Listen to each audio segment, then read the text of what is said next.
Hello mga mamis, for today's video, ang gagawin kong cake ay ang usong-uso ng mga Taylor Swift na album.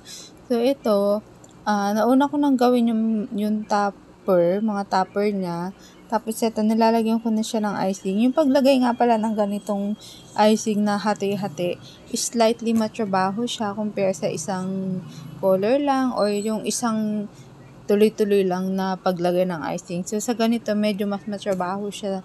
Kaya medyo mas mahal din tong mga ganitong design kahit naiisipin mo na madali lang naman siya. Lalagyan mo lang naman ng mga topper na maliliit. Kaya lang, syempre mas malaki yung oras na kinakain.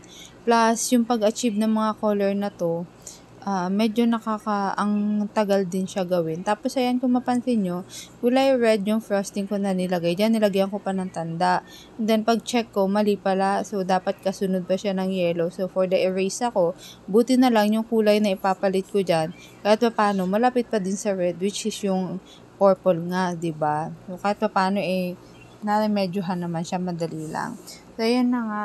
Ginagamitan ko siya yung parang palette knife para mas mabilis mong i-apply yung or pakinisin. Buti na lang, yung sa sample inspo neto may texture talaga yung kanyang buttercream yung ginamit nun. Tapos parang siguro may molder or stencil yun siya. Kaya iba yung, kala mo yung cloth yung kanyang texture.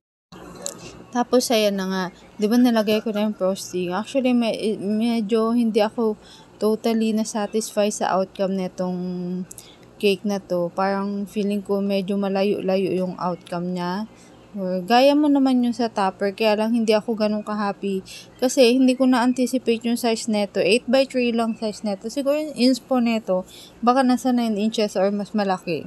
Kasi ang lalaki ng topper na ginawa ko talagang, sabi ko, parang hindi talaga ako masaya. Kaya no choice ako, may isang topper yan na tinapyasan ko pa or medyohan ko pa yung flower. Kaya lang medyo, kumbaga nasira na ako sa focus. Medyo hindi ko siya ganun ka gusto yung kinalabasan, diba? Tapos ayan, dinaglagay na nga ako ng border. Maliit lang yan siya na na open star. Tapos na-realize ko, yung sa sample inspo, parang malaki yung kanyang border. Kasi sabi ko, liit lang yung gagamitin ko para malaking space niya. Kaya lang, iba parang hindi ako masaya na hindi kagaya nun sa inspo. Kaya no choice ako, kundi gamitan ng malaking pang border. Kaya ako mapapansin ninyo ito. Medyo mas maganda naman din talaga yung outcome niya. Kasi nga, may mga topper. Kaya parang maganda yung effect ng ganyang Kaya lang, lalo ako nahirapan dyan sa mga topper ilagay. Kasi lalo na yun yung parang snake, sobrang laki. Ay, yung butterfly, ayos lang. Yung ring, star, okay lang. Pero yung bulaklak na parang starfish ba? Kinat out ko pa yan siya para magkasya lang. Tapos yung picture, ayan, sobrang laki. Sabi ko, kung may time pa, siguro ako gusto ko siyang palitan. Kaya lang, medyo gahol na talaga sa oras kasi hapon, kailangan yan. Kaya minadali ko na siya. So, ito na yung pinaka-final outcome niya. So, yun lang mga mami. Salamat sa inyo. Paalam. Ciao!